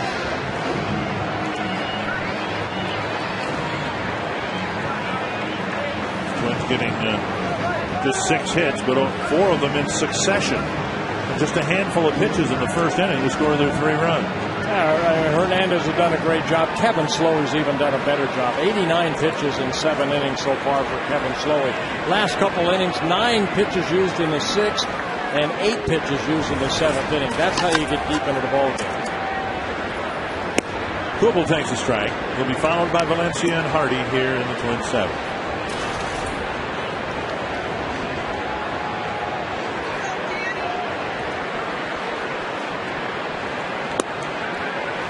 And a ball.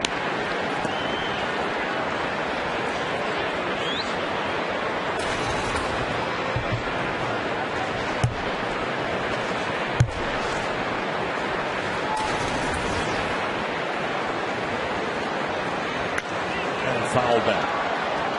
After this series, and the series wraps up tomorrow afternoon, the Twins will take on, perhaps, the best team in baseball, the Tampa Bay Rays.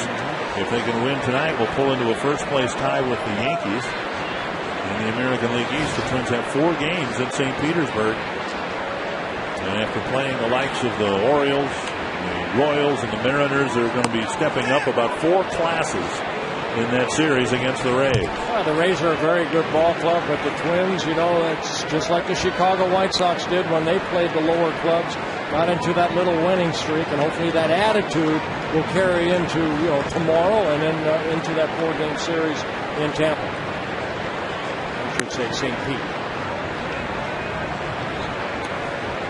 The Twins may have turned their season around with this run of games against cellar-dwelling teams, but that's what got the White Sox going too. Right. And sometimes it's said of a team that they have lost or regained their swagger. I don't know if there's anything arrogant about it, just playing with some confidence. And the Twins, I think, are doing that now. They're pitching better. The starting pitching is much better than it was in June. Again, it's the cycles of a long baseball season. Right. You have so many ups and downs. And you hope that, when your hitting is on, your pitching is on. And it has been as of late.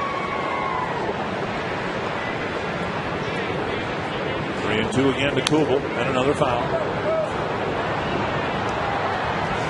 We talked about Hernandez a little bit last year where, he came in second to Zach Greinke in the Cy Young Award voting. He was 19-5, 2.49 earned run average in 34 starts. A career high 238 and 2/3 innings.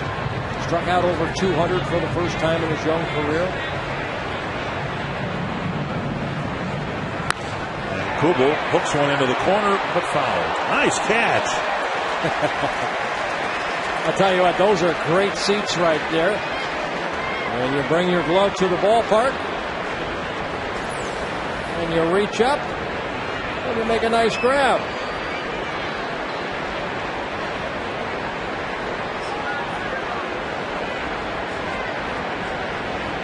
Watched it all the way into his glove.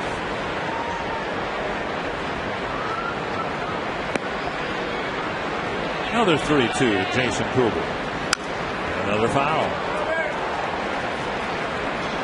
96 miles per hour, and that was pitch number 88. That's one of the reasons Hernandez is considered among the game's elite. One thing to have velocity in the first inning. Here he is in the 7th inning. He's throwing every bit as hard, if not harder, than he did in the first inning. I'm sure when Cliff Lee was here for the short period of time he was with Seattle that Hernandez hopefully picked his brain and learned a lot from him. Another one at 96. Still 3-2. Good at bat right here for Jason Kubel.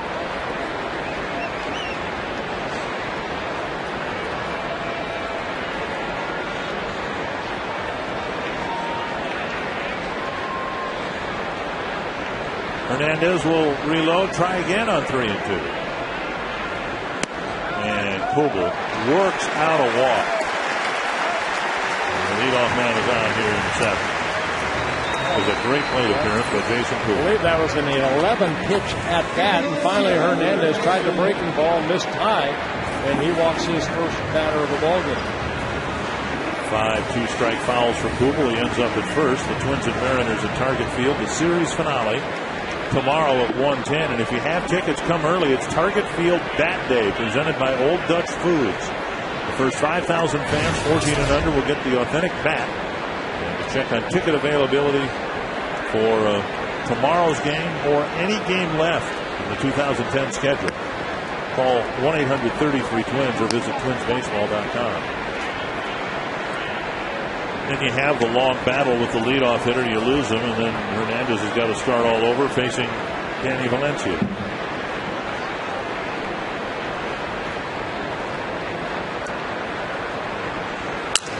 And Valencia cracks his bat, but cracks the base hit.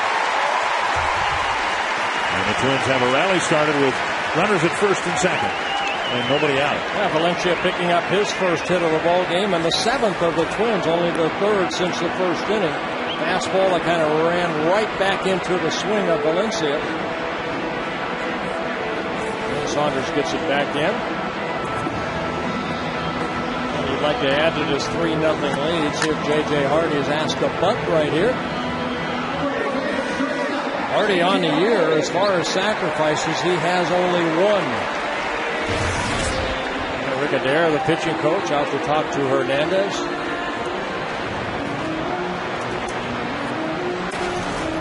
Said early in the season of J.J. Hardy that the Twins acquired a baseball player in J.J. Hardy, someone who knew the situational hitting and knew what needed to be done in any given situation. So whether it'll be called for from the dugout or not, I wouldn't be surprised to see Hardy drop one down with Jamie Wright warming up.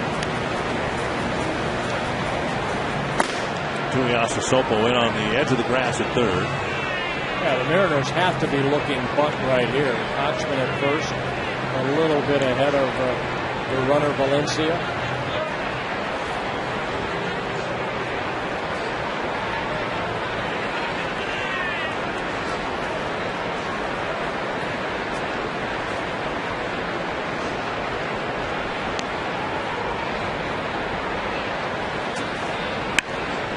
Beautiful bunt. Oh, great bunt. And Hardy's retired. Boy, it's a sight to behold when things like that work and when a team is executing like that. Second and third, one away. The number 9 man does his job. Well, what the Twins do early, and a lot of people don't see it, a lot of these players that have to do things like this, they'll come out early, 3, 4 o'clock in the afternoon, and they'll work on this. That's exactly what J.J. Hardy wanted to do, and that's square around and then bunt the ball over to third base. Make the third baseman leave his position, and that opens up the door for Kubel to get over to third. So great sacrifice by Hardy. And that brings the infield in now for the Span at bat. 0 for 3 in the game. And a chance to add a couple of runs here with a hit to the outfield. Outside ball 1.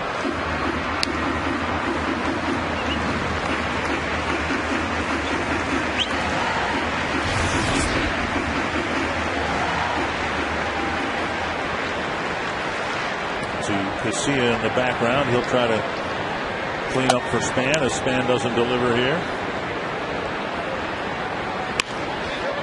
To third. The play is at home.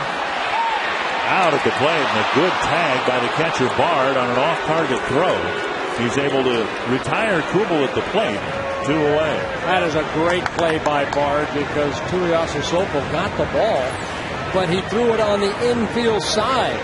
Watch Bard right here. He has to go get the ball and then leap back and get that glove right around the plate and be able to tag Kubel before that left foot could get on top of the plate. So great defensive play by the catcher. So Casilla will have his chance to pick up Denard Span with 2 on and 2 out. And we'll probably have a throw or 2 over to first with Span at first. Already been picked off 7 times.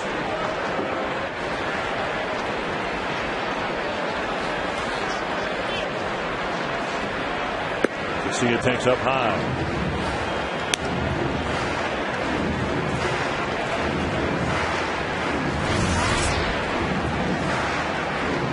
Casilla with a triple to start the 3-run rally in the first.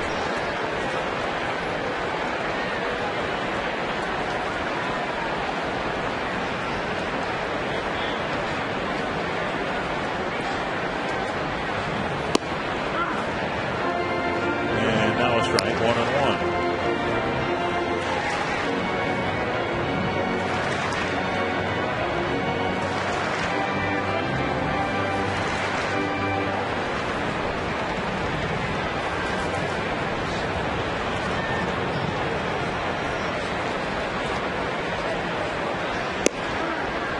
Strike 1 and 2. The inning started with Hernandez losing a long battle with Kubel. Now he's trying to pitch out of it. Yeah, good heartbreaking ball right there, starting the outer half of the plate and working over the plate.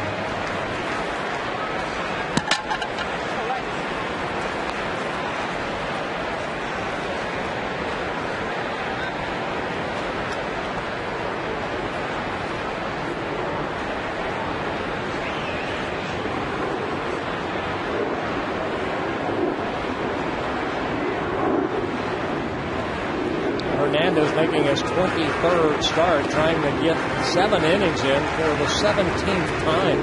So he's been a very good innings eater for the Mariners staff. And leading the American League in innings pitched. Bouncer to short. Hernandez will get out of the jam. The Twins threat, don't score. On to the 8th. It's 3-0.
Baseball on Fox Sports North is brought to you by McDonald's. Treat yourself to a caramel or mocha ice blended frappe. McDonald's, I'm loving it. By Toyota. There are many reasons to buy a Toyota, and now's the perfect time to get yours during Toyota's national clearance event. And by Quest High-Speed Internet. Get blazing fast speeds that won't burn up your wallet. Kevin Slowey has just thrown his 90th pitch. He got a swing and a miss from Michael Saunders leading off the 8th inning. And off the handle of the bat, chased by Valencia, but it's back in the seats, 2 strikes. Yeah, Slowey has faced only 2 over the minimum so far. A base hit by Kochman in the 1st inning, and then the double by Josh Bard in the 5th inning. No walks, 5 strikeouts for Slowey.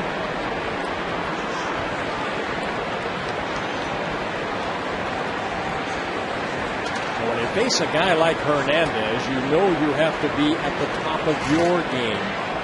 The Twins took advantage of Hernandez early. Slowey's been outstanding. The ball gets by Span, and that will allow a leadoff double for Michael Saunders. Span went into a slide. The ball bounced by him, and Hardy had to retrieve it in short center field. So a leadoff double here in the 8th. That's so hard sometimes as an outfielder, because watch the swing. You see how hard he swung right there, but it kind of just flares into center field. Span trying to make a great catch.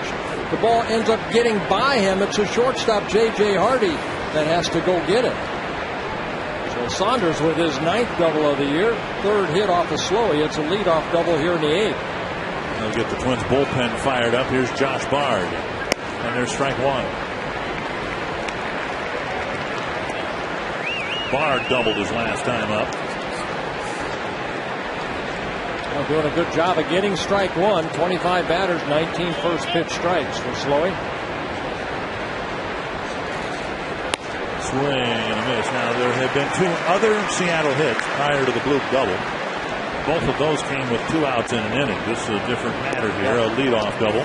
Well, we've seen Hernandez do it. Why can't Kevin Slowey do it right here? Work out of some jams.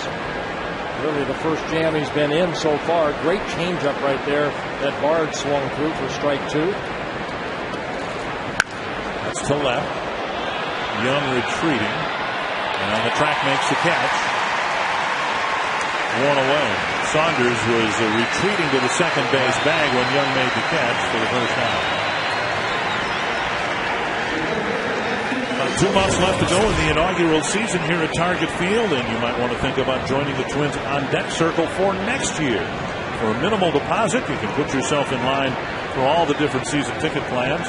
Call 800-33-TWINS or visit twinsbaseball.com for all the details on the Twins on deck circle. Big swing and a miss by Matt Tuiasosopo. You know, sometimes those little things like Delmon Young right there racing back to the track, but also realizing that Saunders may be tagging up. He got that ball back in quickly. And even though Saunders was retreating, he was ready to tag up. And the way that Delmon Young played that ball, he decided to stay at second.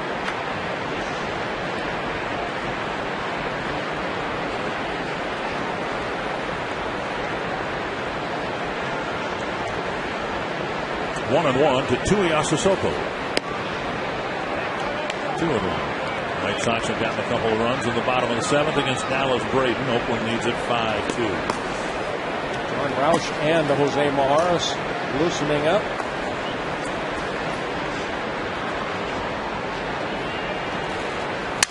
Snap back. And on one hop, Valencia makes the play. 2 down.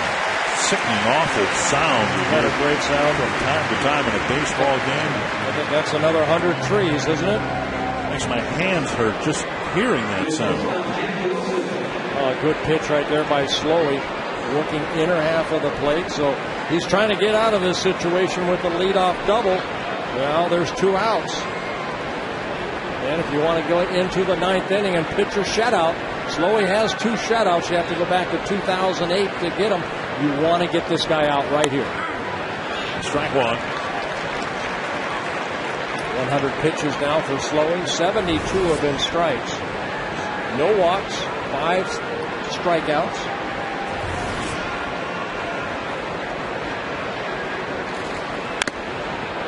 And off a helmet of Bauer. 2 strikes, and Slowey's 1 good pitch away from wasting the Seattle leadoff double. Again, you know, you look at what Joe Mauer just got right there. A ball looked like right off the helmet, and then he's still able to hit over 300. Unbelievable. Win 3 batting titles. Gets beat up back there. And you wonder why he needs a day off from time to time.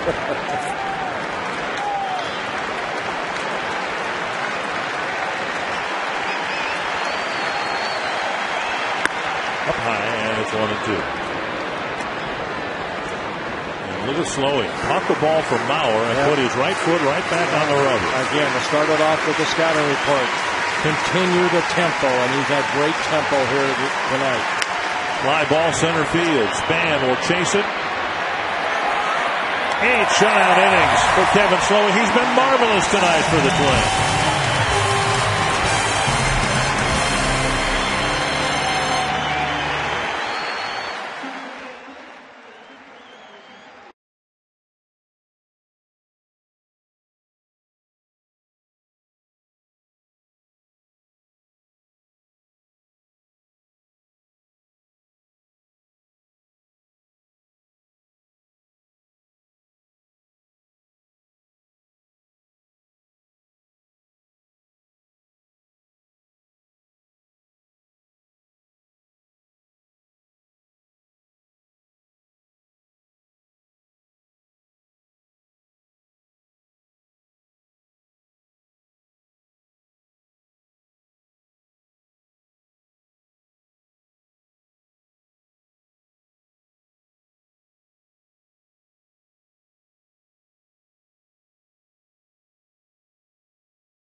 Great night at Target Field, a great ball game, great weather, and guess what, fans? We've got a great post-game show coming your way. It's Quest Twins Live featuring the Toyota post-game wrap. We're going to talk about Kevin Slowey's night tonight. He was spectacular. 8 strong shutout innings, surrendering just to 3 hits. Our instructional tonight is the fundamentals of first. Tim Laudner is going to show you how to scoop out a baseball and play good defense down there at first base. And then we're going to bring you the press conference from the manager of the Twins, Ron Gardhire. Mike Pomeranz holding down the fort tonight with Tim Laudner on Quest Twins Live. Dick Raymer. Thank you, Robbie and Smikowski. We saw Slowey, 8 shutout innings. I'm telling you, that's where the game has changed, Dick. I'm sorry. He's complete under control, and his night's going to be done. There are so many great parts of my job, but one of the best parts is sitting here and watching your facial expressions from time to time. I guess because I appreciated shutouts so much, because I figured the day that I pitched, if I could give those guys in a bullpen a day off, that was my job. And Slowey, believe me, great job. There was not one inning he was under duress. Maybe that last inning with a leadoff double, that's been it.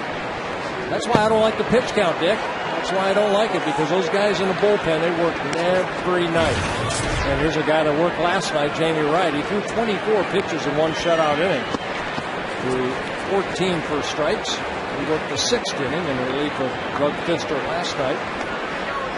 So I'm trying to picture those rare times when you went 8 innings and maybe came out. Maybe it wasn't even a shutout, but here's Mauer with his 3rd hit. He drives it into the corner and left. Saunders gets there. Mauer will dink for 2nd, and he's in with a double. A great slide right there by Joe Mauer. Feet first. Great play by Saunders, getting over there quickly and making this play a lot closer than we've seen a lot of times. You never quit playing defense. Saunders getting over there and making a good throw to Figgins, but Joe with that feet first slide, you saw him hustle, run around third base and slide in safely. And Joe Mauer, that's his 34th double of the year. Delmon Young tripled in a run, scored a run. His first inning at bat, since then 0 for 2. So you like it when I shake my head then? You know me. I grew up a Twins fan, and of course not all the games are on TV, but I'm just trying to picture with you going 8 innings, going in the dugout, and Dave Boswell giving you a big hug. Or Jim Perry. Or Jim Perry, right. How about a nice little pat on the rear and saying, nice going, young man. Right up the middle, a base hit, and hits the bag! And that will allow Mauer to score. He would have been held, and the Twins catch a break and lead it 4-0. Mauer had stopped at 3rd, but the ball hit the edge of the bag and kicked into right center field. And Delmon Young now with 81 RBIs, right back up the middle. That hits that bag, ricochets toward right field, and that allows Joe Mauer to score.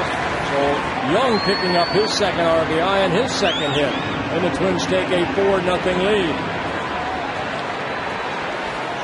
Mauer scoring for the 2nd time. Shift on for Tomey. And Wright delivers up and away, ball 1.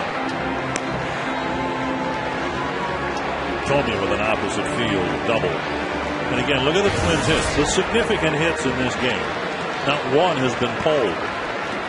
The 4 hits in the first inning, up the middle or to the opposite field. Here in the 8th, Mauer to the left field corner, and Young right over the pitching rubber. Tomey grounds it to 2nd, should be 2. Oh my, they barely got Tomey at first, with Jack Wilson almost underhanding it to first. 2 down. Yeah, he didn't even, he just kind of on 1 foot tried to get that ball over. He knew Jim Tomey was running, but Tomey, at 39 years old, he's hustling down that line trying to stay out of the double play, and he made it a lot closer than it probably should have been. With the additional run, Matt Capps takes a seat. Jose Mahara's back up, warming up in the Twins bullpen. And here's Michael Cuddyer. Ball 1. Cuddyer, given that infield base hit in his last at-bat, that keeps his hitting streak now at a career-high 15-game hitting streak.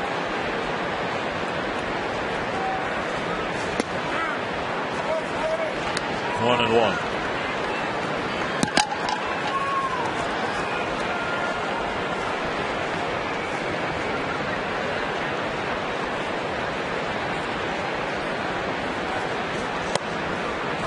inside 2-1.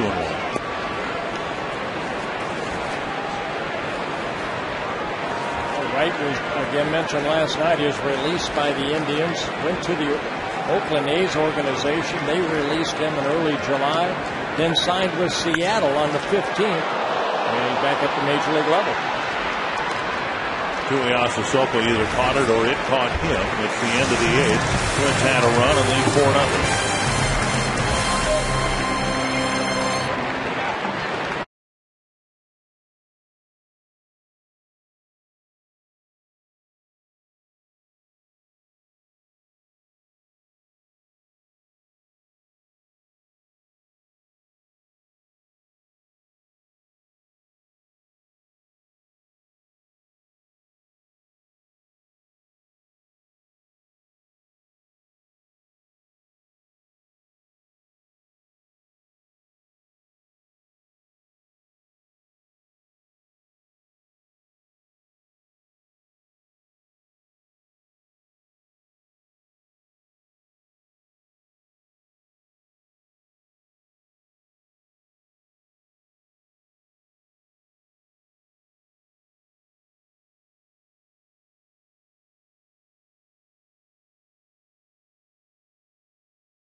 Matt Capps provided our Coors Light Cold Hard He Rock. had a long 24 hours getting notified that he was traded to the Minnesota Twins. Very happy about it, and then faced 3 hitters.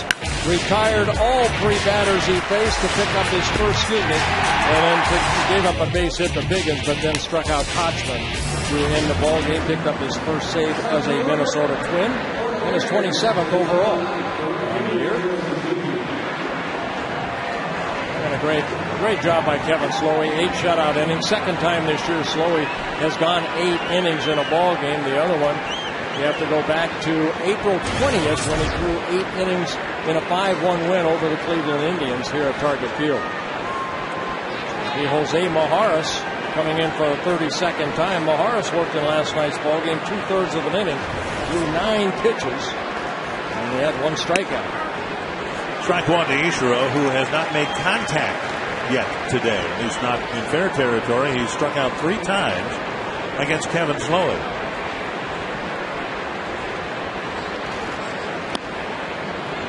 In fact, going back now, the last 6 times that Slowey has faced Ichiro, Slowey has struck him out 5 times.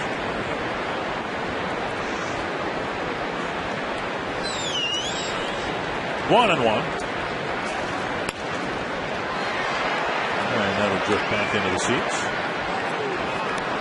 Toyota game reset. Joe Mauer with 3 hits in the game. And a lot of offense early against a really good pitcher. Yeah, Joe Mauer, RBI single in the first inning, a double, and then scored in the 8th. And scored also in the first. And then Delman Young, another very good night. A couple hits, a couple runs driven in.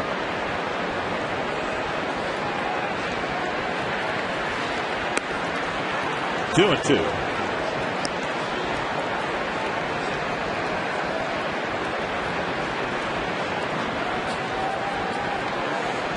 Maybe we'll see history right here for Isho. Get him.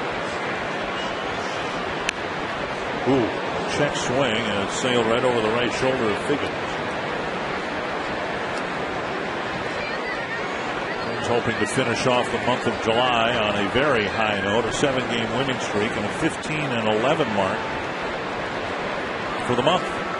Yeah, who would have thought the first, 10 days of July that they would end up 4 games over 500 if they win here. And Ichiro, instead of striking out a 4th time, slaps a single to left. get Figgins to the plate. But first, our Jimmy John's delivery of the game. That's Kevin Slowey looking for his 10th win of the year. 8 shutout innings. He knew he had to be on the top of his game because of his mound opponent, and he was. 5 strikeouts, no walks, 103 pitches, 74 were strikes for Kevin Slowey, and hugs all around.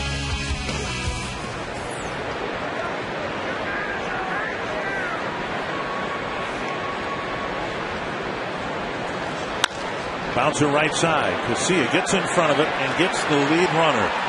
And Casilla played that very smartly. He got in front of the ball, realizing he's probably only going to get one in the first place. And so did J.J. Hardy at second base. He knew that, you know what, Figgins runs down that line pretty good.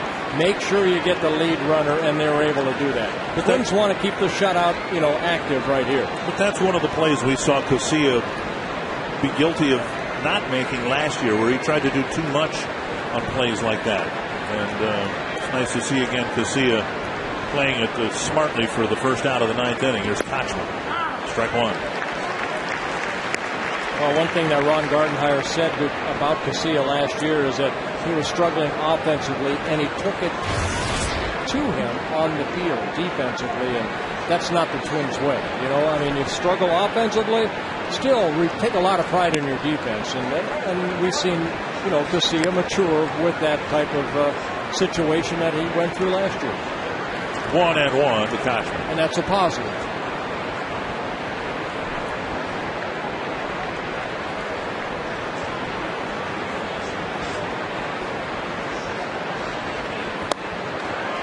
One and two. Good hard breaking ball. That slider down and away.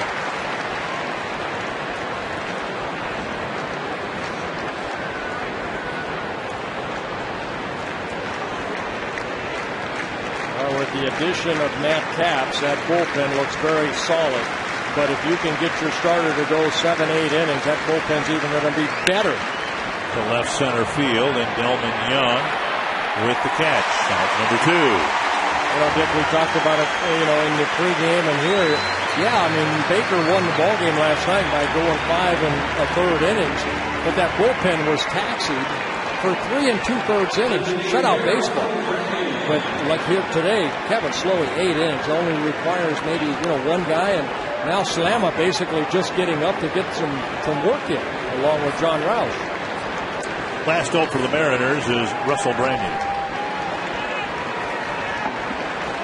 And my scouting report, I said Kevin Slowey had only gone 7 innings 3 times in 20 starts, so a great start for Kevin Slowey. Breaking ball misses, ball 1.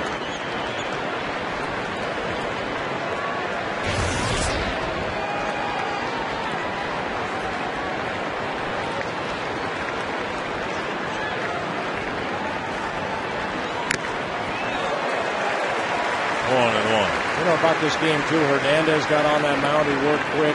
Kevin Slowey had a great tempo, very clean game so far. Twins exploded for 3 runs in the first, and Slowey held his own and put zeros on the board. Not only have the Mariners scored, they have not advanced a runner. They haven't had many, and some of them have been with 2 outs. There goes Figgins to second. It's the first time that a Seattle runner has advanced from where he started, including Saunders in the 8th after his leadoff double. He never got to third base. Right. 2-1. And Figgins goes to second on defensive indifference.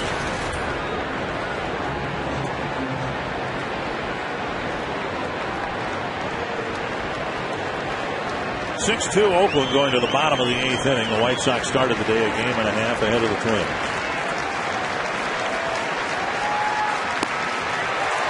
2-2. Another good slider right there. You saw Joe Mauer go out just to remind Maharis what sign they're using with a runner at second. Now another great crowd of over 40,000 people starting to get on their feet. There's that good slider.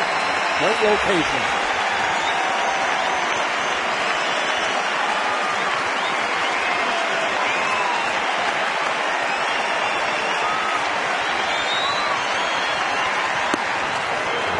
Full count with Gutierrez on deck.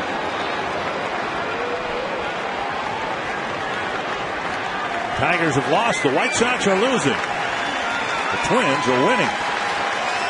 one good pitch away from their 7th win in a row.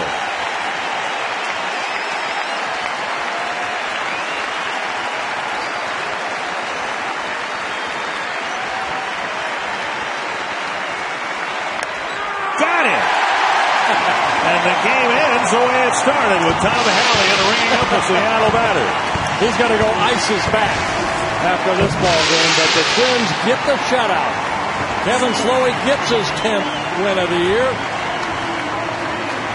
And for the Twins, it's their 8th shutout this year. And the month of July that started out 2-7 ends in a 7-game winning streak. And Mike Pomerantz, the Twins playing their best baseball of the season right now. Red hot. Tom Hallion, as you said, needs ice and some aspirin. We're going to talk about Slowey's gem today. 8 innings, 5 punch-outs, no earned runs, and Alexi Garcia continues to shine. Plus, Twins Live in a moment.